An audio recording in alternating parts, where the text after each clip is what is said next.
Vamos ao debate, vou começar dessa vez com o Tardelli. Você acha que esse levantamento teria alguma relevância para a investigação, Tardelli? Olha, ele pede, eu peço a ajuda dos demais colegas aqui, uma lista completa com os nomes e dados de identificação dos seguidores do ex-presidente Jair Bolsonaro, PL, nas redes sociais. No Instagram deve ter alguns milhões. Quantos milhões de seguidores ele tem? Milhões. Eu posso, enquanto você fala aí, eu vou pegando, porque são muitas redes e todas elas a gente está falando de milhões de pessoas. Eu não sei qual é o... 20 milhões ao todo, não são? Eu não sei qual é o sentido. Juntando tudo, eu acho que são 20 milhões. Bom, eu vou dar uma olhada enquanto vocês falam. Eu não sei qual é o sentido de um levantamento deste tamanho, a não ser...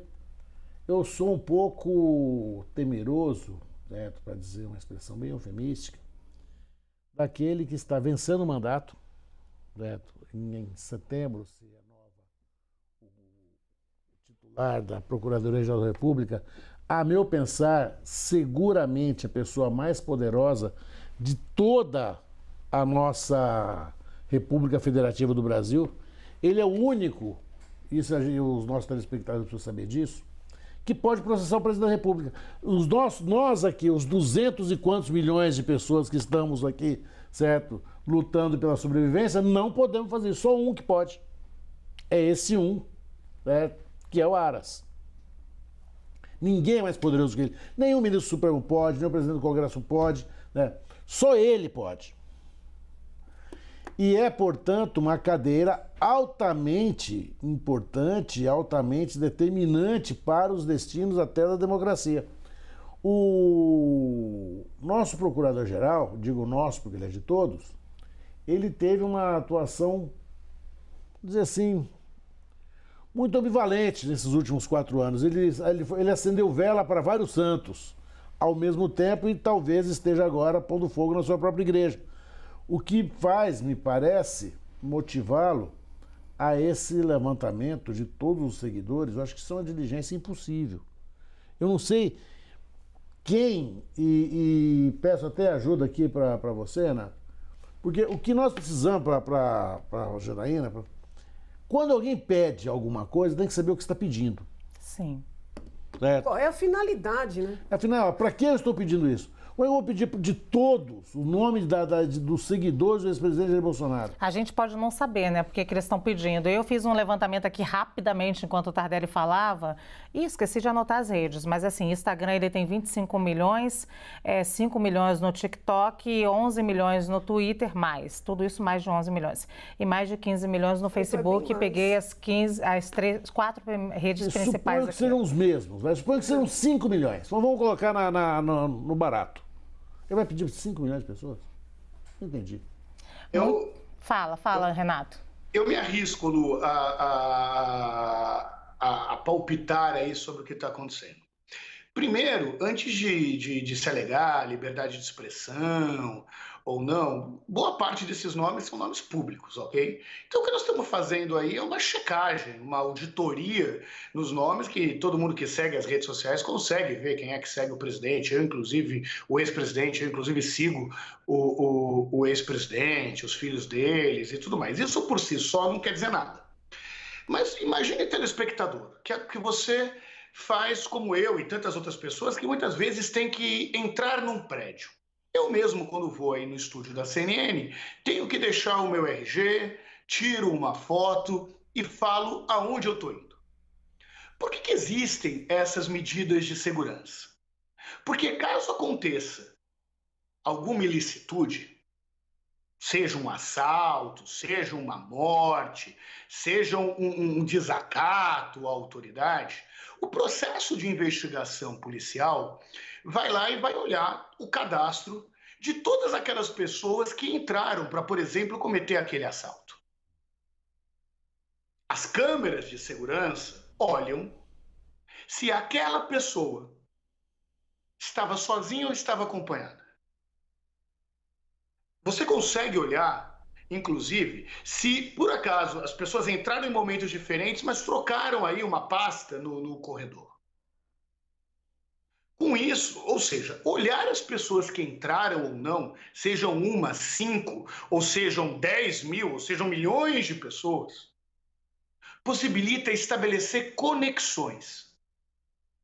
Conexões que servem para entender a relação anterior que as outras pessoas que estavam naquele local têm com o criminoso.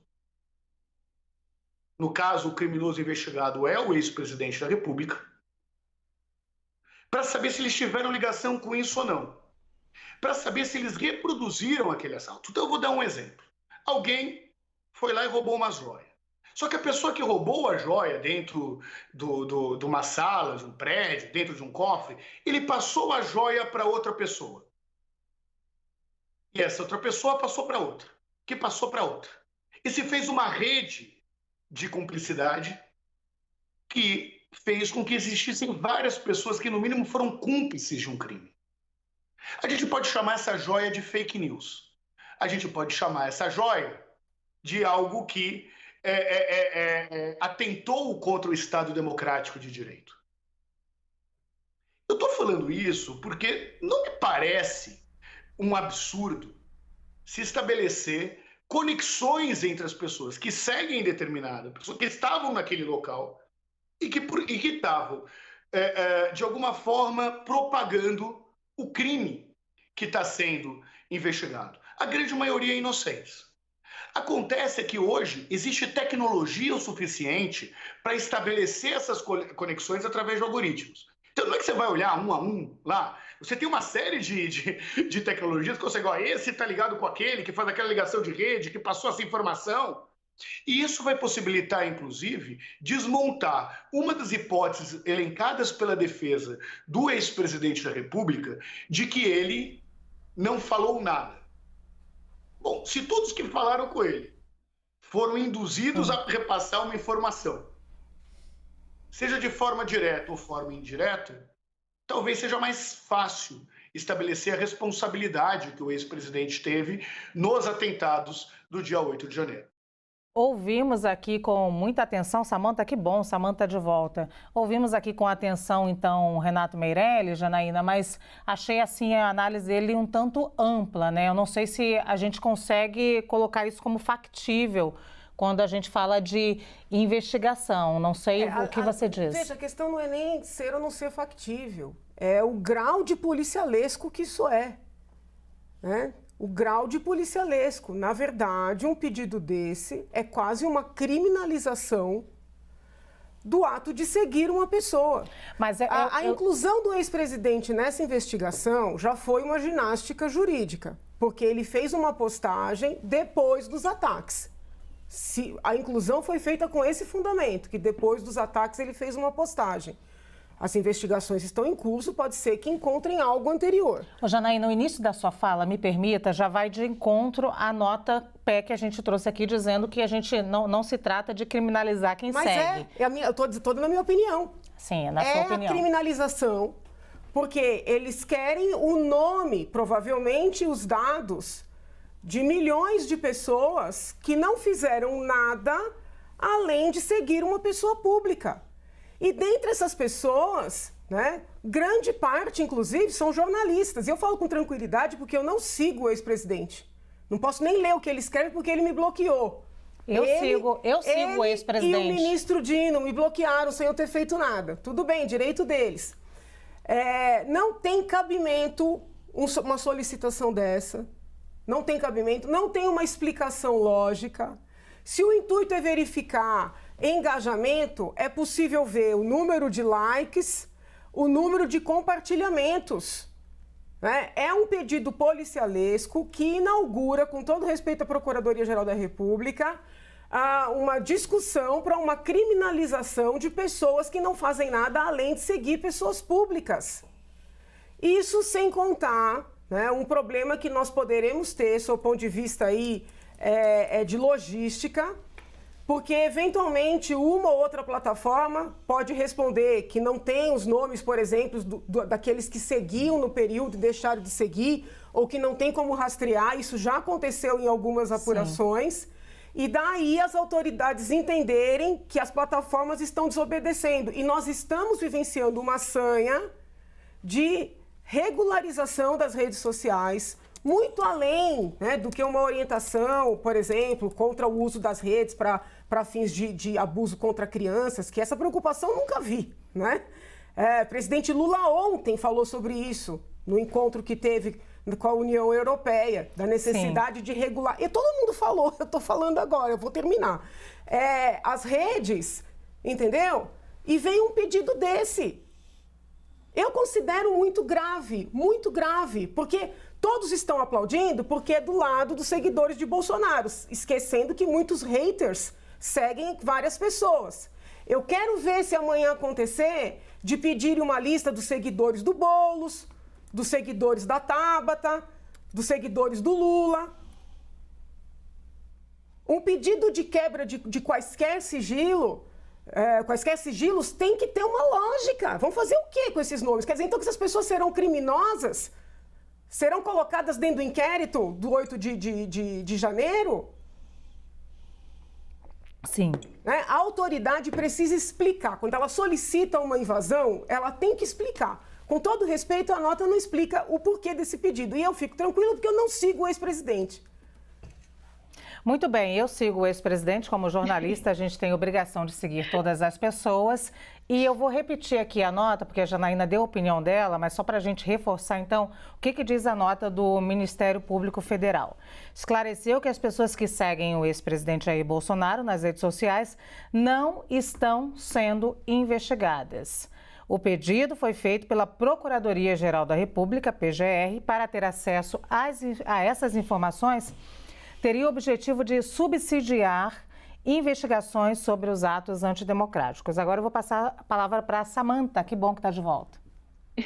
Bom, Lu, eu concordo com a Janaína em diversos aspectos. Eu acho esse pedido da PGR muito fraco juridicamente, porque a gente está falando de uma investigação, de uma postagem do presidente que foi posterior ao dia 8 de janeiro. Então, você colocá-lo como incitação ao crime, uma postagem que foi posterior à data que o crime foi cometido, fica difícil do ponto de vista lógico. A gente está falando aqui que, faticamente, vai ser muito difícil para essas empresas localizarem todos esses dados, as pessoas já podem ter acabado com as suas contas. Quanto tempo vai ser dado para essas empresas fazerem isso? Eu não sei nem se é faticamente possível. Agora vamos no juridicamente. E esse direito é um direito que vale para todos, de esquerda ou de direita. A Constituição, ela vale para todo mundo. Eu tenho direito a sigilo de dados, eu tenho direito à intimidade. Por que todos os que seguem? E vamos pensar, vamos supor, Lu, que todos mandem os seus dados, Luciana vai lá para a Procuradoria-Geral da República. Eles vão ter pessoal suficiente para investigar tudo isso? Quando eu vou quebrar o direito a um direito fundamental, que é o sigilo de dados, eu tenho que justificar. Eu quero o dado da Luciana por causa disso. Ou seja, tem que ter uma lógica. A gente não sai quebrando o sigilo de todo mundo para procurar um ou dois. Ou seja, eu tenho que ter um mínimo de subsídios e de elemento para justificar, por meio de uma decisão judicial, a violação de um direito fundamental. Isso a gente não está tendo aqui. Portanto, a gente tem aqui um precedente muito perigoso, porque tudo no sistema judicial, ele cria um precedente para que em outros casos isso venha a acontecer. É sim uma restrição à liberdade de expressão. O fato de eu seguir alguém não significa que eu concorde sine qua non com tudo que essa pessoa fala, e o fato de eu curtir um fato ou outro não torna a pessoa por si só uma criminosa. Então eu vejo esse pedido da PGR, assim, do ponto de vista jurídico, muito complicado de você justificar um pedido tão amplo. Ô Lu, desculpa, eu sei que eu já falei, mas eu queria levantar rapidamente 2 pontos. Rapidamente? Rapidamente. Mas primeiro é o seguinte, não é verdade que nós estamos falando de liberdade de expressão e que essas pessoas estão sendo investigadas, só para não fazer uma narrativa em cima de uma premissa que não é verdadeira. Qualquer um que entrar na lista das redes sociais vai ver lá quem é que segue, quem é que não segue. Os termos de concessão diz isso. É o mesmo termo de concessão que quando você coloca um RG no prédio. Quando você entra no prédio, está fazendo uma investigação. Então, só para não ter falsa polêmica e construir uma narrativa em cima de algo que não está dado. A outra questão, rapidamente, e que talvez seja o desconhecimento. O desconhecimento diz que, olha, vamos precisar de um exército de pessoas. Não é assim que funciona. Qualquer um que já fez campanha eleitoral, qualquer um que sabe minimamente de análise de redes sociais, sabe que existe uma tecnologia enorme para conseguir sistematizar esses dados. É só para a gente não ficar falando sobre uma teoria sem ter um entendimento prático, real, sobre o que está acontecendo. Então não tem sigilo nenhum sendo dado. Esses dados estão lá, é só uma forma de ajudar na sistematização disso. Samanta, rapidamente, já vi que você quer falar. Tem. Sim. A partir do momento que ele coloca, que ele vai dar toda a minha documentação, isso é sigiloso, isso não está. Mas não é só documentação, é seu nome e quem segue, é o que está lá no... Quando você vai no estúdio da CNN, sabe? Quando você vai no estúdio da CNN, você encontra... Olha só, Renato, deixa a Samanta falar agora essa segunda frase aqui para eu entender, se os dois estão falando juntos. Samanta. Eu acho que são duas coisas diferentes, Luciana. A liberdade de você seguir ou não alguém, você segue, isso não quer dizer que você compactua com a ideia dessas pessoas. Sim. Você, como jornalista, tem que seguir um monte de gente, isso não significa que você é filiado à direita ou à esquerda. Então, qual a relação de pedir os seus dados para uma investigação, sendo que você não tem relação com o ocorrido? É isso que eu acho. Você está procurando um aspecto muito amplo para algo que podia ser mais restritivo. Aliás, já teve reportagem, inclusive, da CNN, que a Procuradoria-Geral da República coloca da dificuldade de pessoas para analisarem esses dados. Não sou eu que estou falando, é a própria Procuradoria-Geral da República, que diz que tem dificuldade de encontrar analistas que não estejam vinculados a nenhuma corrente política. Então, isso é um fato, não é uma narrativa.